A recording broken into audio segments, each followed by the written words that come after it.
నేను ప్రేమించే వ్యక్తిని నా ప్రేమ తృప్తి పరిచేంత వరకు మీరు నన్ను లేపదు. అంటే ఏంటి? నా ప్రార్థన నా యేసయ్యకు అంగీకారం అయ్యేంత వరకు నేను బయటికి రాను. నా ఆరాధన నా యేసయ్య తృప్తి పరిచేంత వరకు నేను బయటికి రాను.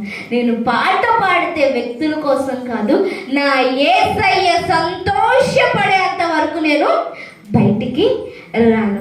ఈరోజు నా సాక్ష్యం కానీ, లేదంటే నేను మందిరానికి వచ్చే విధం కానీ, మందిరంలో పనిచేసే విధం కానీ, లేకపోతే మందిరానికి ఇచ్చే విధం కానీ, లేదంటే సేవకులకు సహకరించే విధం కానీ, ఇవన్నీ ఎవరికి ఇష్టం అవ్వాలా?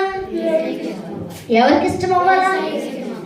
ఈరోజు ఎవరి ఇష్టంతో చేస్తున్నావు? మన ఇష్టంతో చేస్తున్నావు. అదవుతున్నా పాట బాగా వచ్చిందిలే అని మనల్ని మనం అనేసుకుంటున్నాం. నీ గొంతు ఎవరికి కావాలా? ఏ